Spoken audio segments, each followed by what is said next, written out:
কিশোরী লায়লা চেষ্টা করছে সকাল থেকে রান্না করার, কিন্তু স্বয়ংক্রিয় উনুন যে দিচ্ছে না সাড়া। দুপুরের খাবার রান্নার জন্য সাজানো আছে তরি তরকারি, কিন্তু জ্বলছে না চুলা।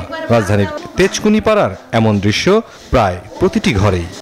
শীত মৌসুম এলেই দেশ জুড়ে দেখা দেয় তীব্র গ্যাসের সংকট।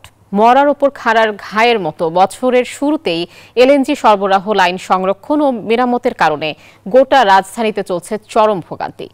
তিতাস গ্যাস বলছে পুরোপুরি না হলেও পরিস্থিতি কিছুটা স্বাভাবিক হতে সময় লাগবে। তবে বিশেষজ্ঞরা বলছেন ভোক্তা পর্যায়ে সঞ্চালন লাইন মেরামত এবং চুরি ঠেকাতে দিতে হবে মনোযোগ। মুরসালিন জুনায়েদের রিপোর্ট। সোমবার দুপুর 12:30, শীতের দিনে শিশু সন্তানের গোসলের জন্য পানি গরম করবেন মা, কিন্তু জ্বলছে না চুলায় আগুন। যতটুকু আছে গ্যাসের চাপ, সেটুকুও অপর্যাপ্ত। কিশোরী লায়লা চেষ্টা করছে সকাল থেকে রান্না করার, কিন্তু স্বয়ংক্রিয় উনুন যে দিচ্ছে না সাড়া। দুপুরের খাবার রান্নার জন্য সাজানো আছে তরি তরকারি, কিন্তু জ্বলছে না চুলা।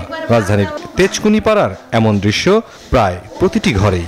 রাত 3টা বাজে গ্যাস আসে, তারপর আমরা রান্না বান্না করি।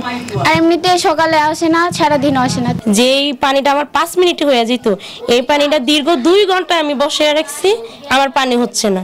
প্রয়োজন সৃষ্টি করে বিকল্প পথ। গ্যাস সঞ্চালন লাইনে চাপ কম থাকায় লাকড়ি দিয়ে কাঠের চুলায় রান্না তারই একটি। গ্যাসটা আসলে পাক করতে পারি না, আমরা সমস্যায় পড়ে যাই। পরে আমরা লাকড়ি দিয়ে পাক করতে হয়। লাকড়িটা কিনা না লাগতেছে, লাকড়িটা তো আমাদের দরকার ছিল না। যদি গ্যাস থাকতো তাহলে আমাদের এই জিনিসটা তো বাড়তি খরচ হইতাছে। তিতাস গ্যাস বলছে রাজধানীতে দৈনিক গ্যাসের চাহিদা প্রায় 230 মিলিয়ন ঘনফুট, অথচ বরাদ্দ মেলে 180 মিলিয়ন ঘনফুট আর সরবরাহ হয় 150 মিলিয়ন ঘনফুট গ্যাস। গ্যাসের চরম সংকটে সবচেয়ে বেশি ভুগতে হচ্ছে বনশ্রী, মিরপুর, ধানমন্ডি, মোহাম্মদপুর, বাসাবো ও আজিমপুরের বাসিন্দাদের।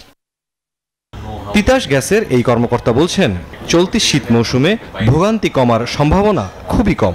তো গ্যাসের পাইপলাইনে যে লাইন প্যাক, এটা বিল্ড আপ হতে একটু সময় লাগে। আশা করি কিছুটা হলো মানে শীতের সমস্যাটা তো আছেই, আর ওই সরবরাহজনিত ঘাটতি যেটা ছিল 2-3 দিন আগে, সেটা কিছুটা হলো প্রশমিত হবে।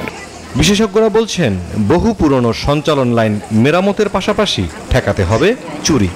যেটাকে আমরা সিস্টেম লস বলি গ্যাসের, সেটাকে কমাতে হবে। সেখানে কিন্তু অনেক গ্যাস আমাদের অপচয় হচ্ছে, চুরি হচ্ছে। লিক হতে পারে কিছু, বা তার বিয়ন্ডে কি হচ্ছে, চুরি। That's all, simple. আমরা যেটা মনে অপচয়, এরকম ধরনের সেগুলো কমাতে হবে। বছর জুড়ে গ্যাস সংকট ভোগান্তির স্থায়ী সমাধান চান ভোক্তারা। মুরসালিন হক জুনায়েদ, নিউজ 24, ঢাকা।